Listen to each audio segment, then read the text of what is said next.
This talk is dedicated in the memory and honor of Joseph and Caroline Roos, who worked very, very hard and left a lot of money to help people they actually didn't even know, and we and our children and our friends are beneficiaries of their hard work and their vision.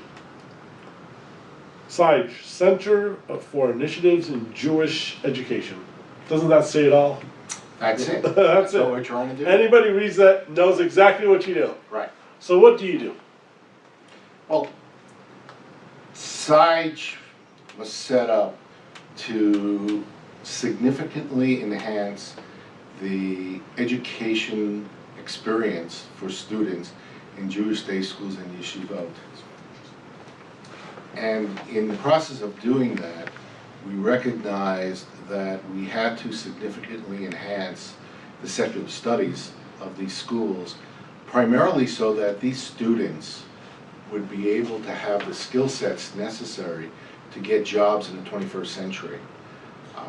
Normal schooling educates students, they make them literate, they make them knowledgeable, but it doesn't necessarily mean that they train them so that they'll be able to get the 21st century skills necessary to compete in the job market. So that's what CIJE is all about, trying to make sure that our students will be able to, when they graduate and whether they go on to higher education secularly or they're doing something else, that they will be able to find jobs. What kind of jobs? Primarily, we're looking for them to have jobs that use technology, but not necessarily so.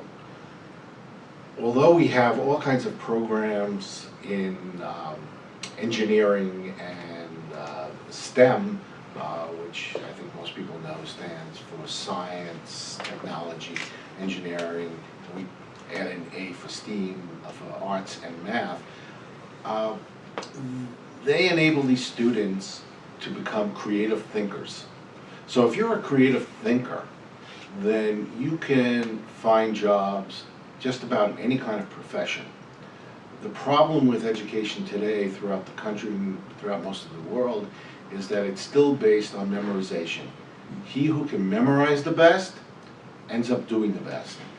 However, the jobs that are going to be 21st century skill jobs are going to require students, today's students, to be able to think in a creative way so that they can compete with students around the world.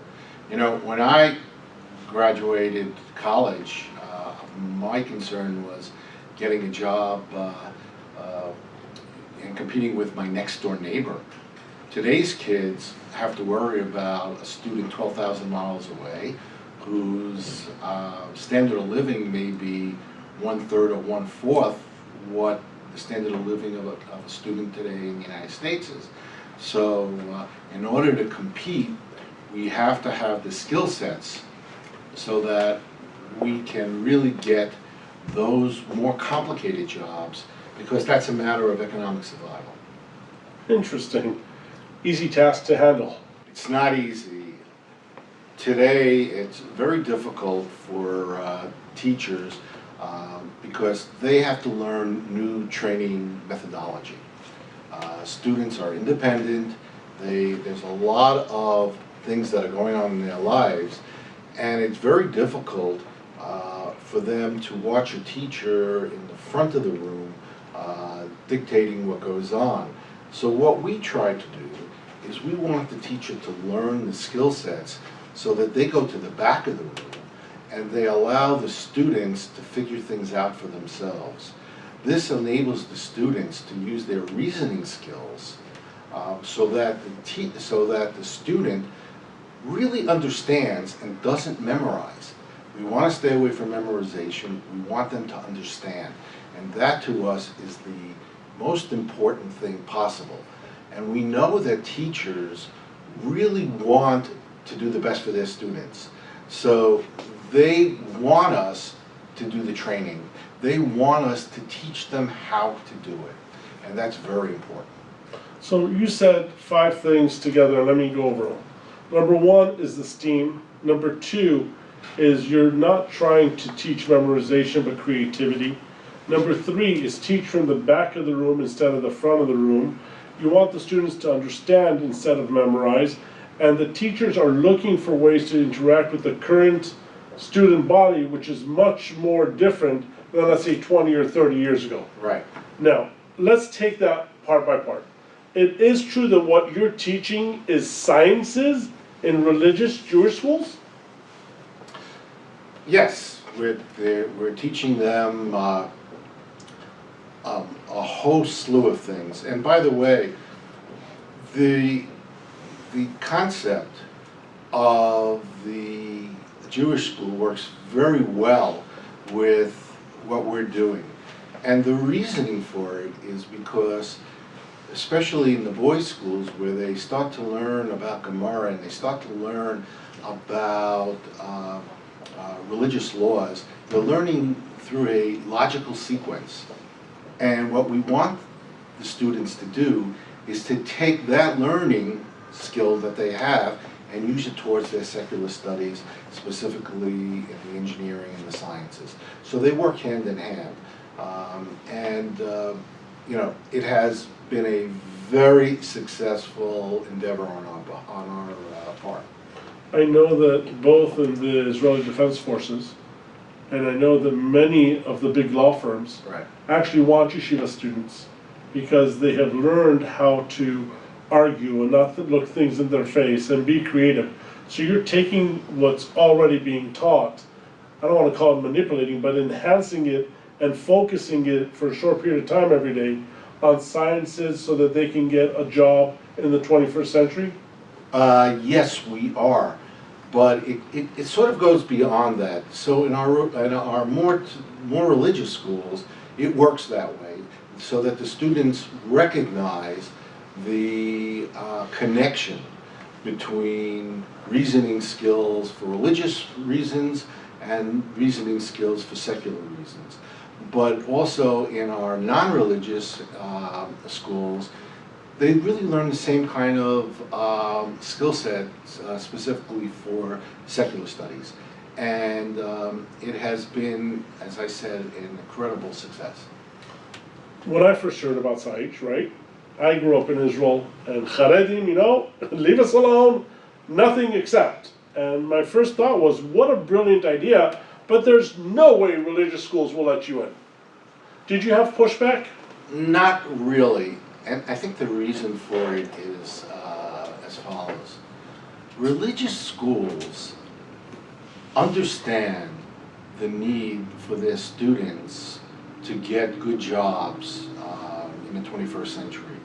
They view our programs as a means to that end. So they welcome it, and they want their students to be successful in the CIJE programs, because ultimately they want their students to get good jobs. How many schools are you in?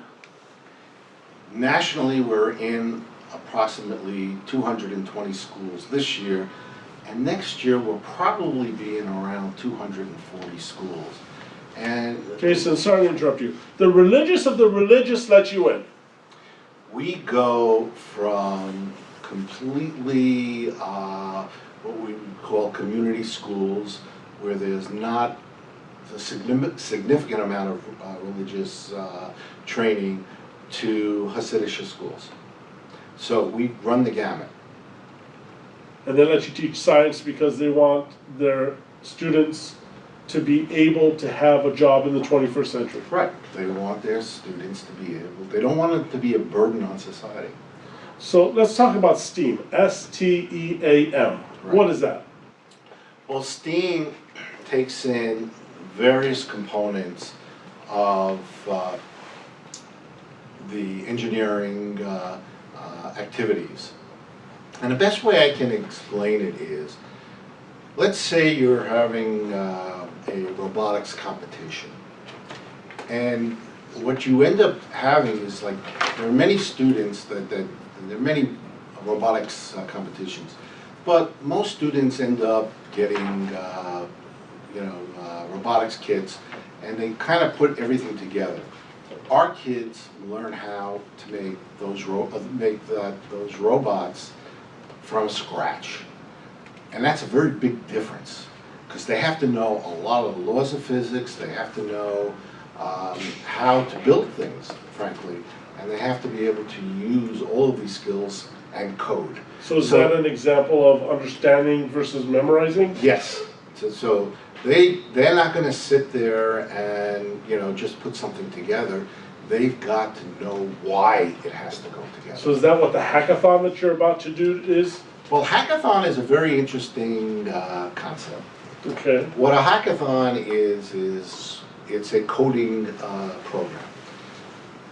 And what happens is we ask students that there's a particular need for a certain type of a software code. And what we do is we put these students in a room for 1 day, 2 days, it depends upon the nature of the material. And these groups of kids sit together and they try to figure out a way in which to meet the needs of what we have established. So students work in groups, and it's very important to remember that students in 21st century workforce will need to work together in groups. If you look today in Silicon Valley, you will find that when a company is making a variety of different products, they set these engineers together in groups, and they give them various pieces, and they have to work together. So nobody works alone, they work in groups. Great, and you're gonna get mentors, right, to help these guys? Everything we do is done with mentors. We do not add a program to any school without mentorship, because it is extremely important that the teachers have somebody to rely on to help them, and that the students are working in an effective way.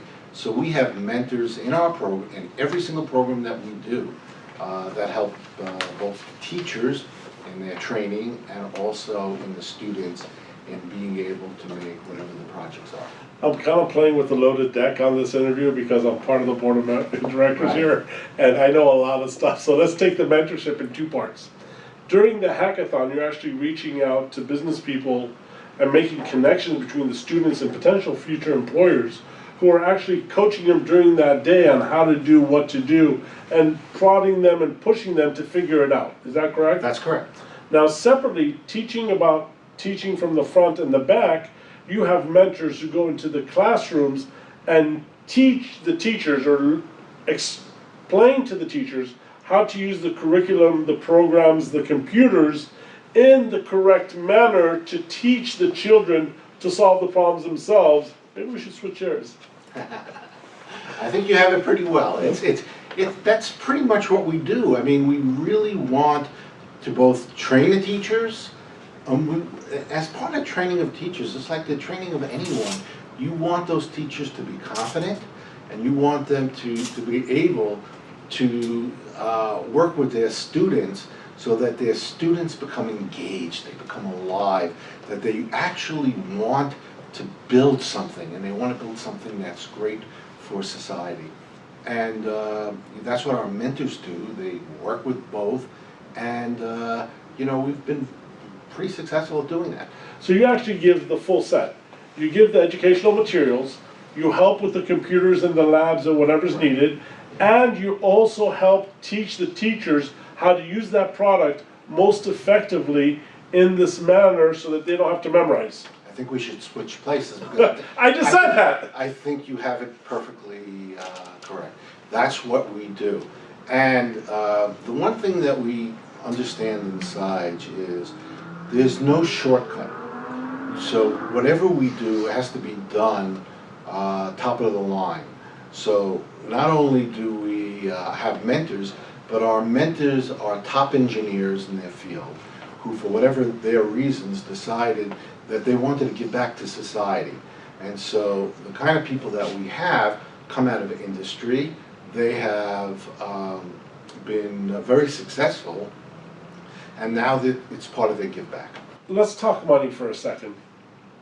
God rest his soul, Mr. Bruce, him and his wife left a lot of money. How does this all work? How does CIJE, what's their global vision? Because it's not just about teaching and about mentoring. You actually put money where your mouth is. Right. So we started programming in 2001 and doing these secular studies programs. And by 2008, it became obvious to us that we needed to do this more on a national basis. And as a result, we started CIJE. CIJE is its own public charity, and as such, it has to raise at least half of its funding from outside of the Bruce Foundation. So when a school comes to you, right, and they say, we want your programs, walk me through. I'm a school, right? I'm a school that has heard from all these other schools how you're helping children get 21st century jobs, and not only that, you're taking the ability to analyze and argue and think on their own and focusing it in on sciences and opening up their eyes to other opportunities. So I come and knock on your door and I say, hi CIJE, I want your programs. Talk me through how that works for a minute. Look, if you're a school that's eligible, meaning that you're a Jewish day school yeshiva, you know, if we can work out the mechanics to doing it, you're in. And the one thing that I think people should recognize is that it could cost us as much as $25,000 or more to start a school and to keep them and maintain them year after year. So we give them the curriculum, we give them the mentors, we give them all of the equipment needs and whatever they need to make the program successful. And schools have to pay a small part of this just so that they're involved in the process as well. Very, very good. I'm gonna ask the question a different way, okay? Ready? So I'm a new school, and I know that I want your smart boards. I know I want you to give us a cart full of laptops so the kids can be on the computers. I know that I want your programs. I know that I want you to send a mentor to my school to interact with the teachers and the students and teach us how to use the curriculum. And I know that costs about 25 grand. I don't have 25 grand. Well, what we do is, to the extent possible, you know, if we can, we'll do it. Now, it doesn't mean that we can do every single school that wants that, but you know, we look at it based on a priority basis. We look at obviously our poorer schools, and what we try to do is, as much as possible, help them because it is so important for us to get into the school and to educate the children. So one of the things that our mentorship channel and my life goal actually is to share and to motivate and to help others get to bigger and bigger giving. And I know of a certain school, we're not going to mention the name right now, who wants you guys in, has reached out to have you in, and knows the programs they want, but they don't have the funds necessary for the matching or the percentage they need to give. So with your permission, I'm going to give $1,000 towards that school. Wow, very nice. And I'm going to also commit to, God willing, raising the funds necessary. I think it's going to be a total of $4,000 to $5,000 that we need to raise, so another $3,000 to $4,000, so you can be in that school. Because I know in the 200 schools that you're in, once you're in, people never want you to leave. And I'm sure they'll find the money next year. Right. So I want to start that school, and with your permission today, we're going to start. Thank you. Thank you very much. Tell me about the concept. You're already in 200 schools, right? Plus. You're already in the East Coast, you're already in the West Coast. Is that it, or do you guys want to expand? Currently, we're, we started in the New York metropolitan area, and then as a request from schools here in California, specifically Southern California, in the LA area, we kept getting calls. We need your program. We have to have your program. Our students and our teachers, please help us with these programs. And we had enough schools and enough demand here that we decided to expand here to the LA area. And after we did that, we got a whole bunch of calls from Southern Florida.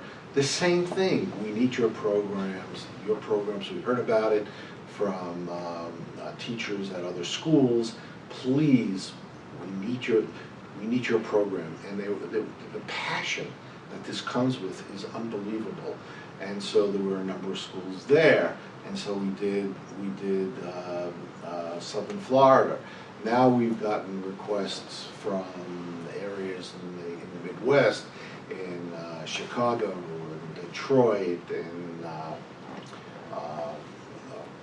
down south in Texas, and pretty much in all parts in between, with the same passion.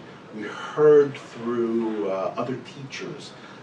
They tell us that they need to have our programs. And if we can make it work, we do it. And you know, it's our gift. It's our gift to the Jewish people and to the schools. Well, you're the gift to us. It's actually my children in Yavne actually have CIJE. I personally believe in it so much. I want to actually institute it in a new school, which I know wants it. I think it's very important to say that the funds, though Mr. Gruss left, have been managed very, very professionally and successfully, are not unlimited, and donations to CIJE are needed to continue this process. Would that be fair? That's correct. We need to raise at least 50% of CIJE's budget from the public. And, you know, everybody has a lot of things that they have to do. Support their schools, they have to support other institutions in their community. But CIJE will really help them and their children in the future, and it's something that really needs to be helped. I remember when I started out being a real estate agent and in business, well, I really wanted to make $100,000, and when you make $100,000, you want to make 200. Or you want to make 200, you want to make 400. And I went to a rabbi, I'm like, well, what's wrong with me? I'm never satisfied. And he's like, no, that's the way God made the world, right? He made the world that when you get, you're going to want more. And it's very, very beautiful as I've matured and think I've overcome these numbers, that I see that there's a big part of society that has the same formula with giving and changing the world for the better. And you guys are a great example of it, that you're not just stuck in the East Coast. You're not just stuck with the Gruss Foundation and everything that you're doing. You started CIJE, not just in the West Coast, but you're just continuing and continuing to improve and helping others. I think it should also be stressed that you're constantly improving the curriculum. It's not like what people are getting through the CIJE STEM program today is what they were getting 5 years ago, or let alone 2 years ago. It's always updates and better and better and better quality things. And I really, really genuinely appreciate the efforts you guys are making. And I thank you on behalf of my children and many others for all the help you guys give. Thank you. Thank you very much for watching. Have a great day, guys.